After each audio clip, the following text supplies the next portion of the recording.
She never saw it coming. One moment she was packing for a girls' trip, and the next she returned to an empty house, a brutal note and divorce papers waiting for her. Now she's begging me to hear her out. But should I? I never imagined I'd be the one writing a story like this. Yet here I am. This isn't a rant or a plea for advice. It's just my truth. A reminder to myself that I did the right thing. Claire and I were married for 8 years. Years I thought were filled with love, trust, and stability. We met in college. She was an art history major, and I was in business. Our connection was instant. I can still picture her laughing at my awful jokes over our first coffee date, her eyes crinkling at the corners. We built a life together, got a cozy house in the suburbs, adopted a golden retriever named Max, and like any couple, we had our highs and lows. But never in my worst nightmares did I think she'd betray me the way she did. Looking back, the signs were all there. Late nights at work, a newfound attachment to her phone, vague answers about her whereabouts. I noticed it, but I convinced myself I was just overthinking. Claire worked at an art gallery downtown, and she was passionate about her job. So when she started staying late for special exhibitions or client meetings, I believed her. Why wouldn't I? Then, about 3 months ago, my gut told me something was off. One night, she was on the couch giggling at something on her phone, Max curled up beside her. I walked over with 2 glasses of wine, the one we had been saving, for a special night.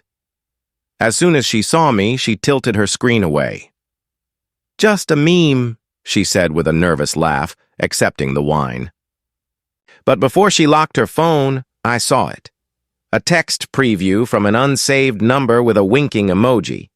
That was the first crack. The worst part wasn't the secrecy. It was how effortlessly she lied. 8 years together, and she could look me in the eye and deceive me without hesitation.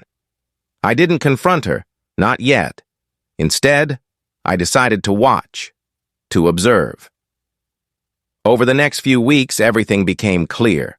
The late-night texts, the extra effort in dressing up for girls' nights, the way she always placed her phone face down. "You seem distracted lately," she said one night as we got ready for bed. I almost laughed at the irony. "Yeah, just work stuff," I lied, just like she had been lying to me. Then came the final proof. One night, while she was in the shower, her phone buzzed on the nightstand. I reached for it, my heart hammering. The message read, "Can't wait to see you this weekend. I'll make it worth your while." The contact name? Just an initial, T. I didn't need to read any further. But I did. I checked her cloud backups on our shared laptop. She had forgotten to log out. And there it was, months of messages, secret hotel meetups, late-night calls while I slept beside her. She had been cheating on me for over a year. And the worst part? She wasn't even careful about it. She spoke about me like I was an idiot. He doesn't notice anything. He's too wrapped up in his spreadsheets and reports. Each word was a knife to the gut. I should have been furious. I should have confronted her. Instead, I felt nothing. Just cold, calculated clarity. That night at dinner, she twirled her pasta and casually mentioned a 2-week girls' trip to the coast. "Jenny's really excited," she said. I nodded, playing my part. "Sounds fun. You deserve a break." She smiled, squeezed my hand, her wedding ring catching the light. "You're the best, you know that?" I smiled back, thinking about the text messages. Thinking about the trip I now knew wasn't with her friends at all. I wasn't going to fight. I wasn't going to scream. I was going to disappear. While she packed for her trip, I prepared for my exit. I met with a lawyer. I gathered evidence. I secured my assets. And then, the day she left, I left too. She walked out of the house believing she was heading for a romantic getaway with her affair partner. But when she returned, she found an empty home, a cold letter explaining everything I knew, and divorce papers waiting for her. Now she's calling, crying, begging to explain. But there's nothing left to say. She made her choice, and I made mine. I showed her everything, the proof, the messages. "You're calm about this," she observed. "What's the alternative? Fall apart? Beg?" I replied. That was all I needed to hear. I drained our shared accounts, leaving only enough for bills. Credit cards canceled, my paycheck rerouted. Utilities, set to shut off the day before she returned. She never noticed, too busy sneaking around. I sold what I could, the extra car, the electronics, anything I'd bought with my own money. Some nights I lay beside her, wondering if she dreamt of him. Then I'd recall her texts. "He doesn't notice anything?" And the coldness returned. A week before her conference, she asked me to take Max to the kennel. Another lie. I agreed, but Max wasn't going there. He was coming with me. By the time she boarded her flight, everything was in place. She sent a fake, "I'll miss you" message. I replied simply, "Have fun." That night, I moved out. I took Max, my belongings, and left behind only artifacts of our past, her art books, framed photos, anniversary gifts. On the counter, I left one note. "I know everything. You can keep the memories. I took everything else." The first days felt surreal. A new apartment, a new life. I kept busy, but the numbness lingered. "You need to process this," my sister said. "I'm moving on," I lied. When she returned, the calls began. "What the hell is going on?" she demanded. "I know everything, Claire." Silence, then denial, then excuses. "I can explain." "Don't," she begged. I stayed firm. "I filed for divorce." "You can't do this."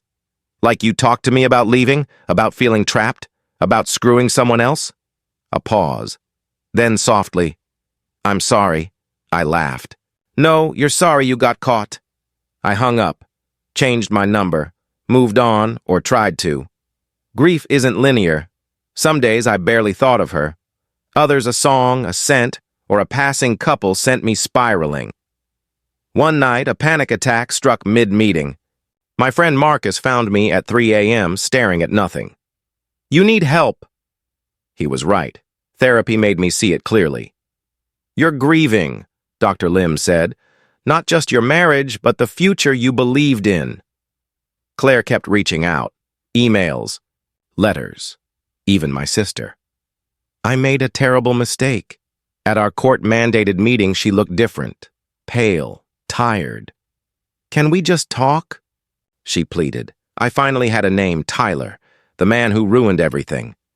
But he wasn't some mystery, just a guy. And suddenly, it all felt small. It wasn't serious, she claimed. A year-long affair wasn't serious. Tears welled in her eyes. "I was unhappy, and instead of talking to me, you lied every day, to my face." I stood. "We're done." And admitting it was one thing, but perhaps understanding why would help me finally let go. Dr. Lim nodded thoughtfully. "It might," she said, "or it could reopen wounds that are just beginning to heal. Only you can decide if you're ready for that conversation." I wasn't ready, not yet. But for the first time since I'd walked away, I allowed myself to consider the possibility that one day I might be. Not with Claire, never with Claire, but with myself. With the reality of what had happened and the future that lay ahead, alone. 8 months after I left, the divorce was finalized. No more mediation, no more legal back and forth, no more dividing up the remnants of a life we once shared. It was over. I felt lighter, as if a weight I had been carrying for years, not just since discovering the betrayal, had finally lifted. Dr. Lim noticed it too. "You seem different today," she observed as I took my usual seat. "I am," I admitted, surprised. By the realization, I feel like I can breathe again. That night, I did something I hadn't done in a long time. I went out. Not to a bar or a club, but to a bookstore event Marcus had invited me to, a poetry reading. Not usually my thing, but I was trying to say yes to life again. The poet, a woman, in her 50s with silver hair and a melodic voice, spoke about loss, renewal, and finding beauty in broken things. I sat in the back, letting her words wash over me, surprised by how deeply they resonated. Afterward, during the mingling session I would normally have avoided, a woman approached me. Tall, dark curly hair, glasses, and a warm smile. She held a copy of the poet's book. "First time?" she asked knowingly. "That obvious?" She laughed. "You have that dragged here by a friend look." Her name was Eliza, a high school English teacher who loved poetry and despised small talk. We ended up talking until the bookstore closed, then continued at a nearby cafe. Not about Claire or the divorce, but about books, movies, places we'd traveled, foods we loved, normal things, human things. I didn't ask for her number. It was too soon. The wound was still healing. But as we parted ways, she said something that stayed with me. "Whatever brought you here tonight, I'm glad it did." That night, I dreamt of Claire again.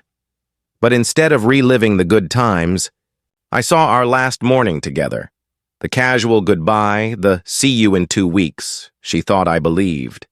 In the dream, I watched her walk away, knowing I'd never see her again.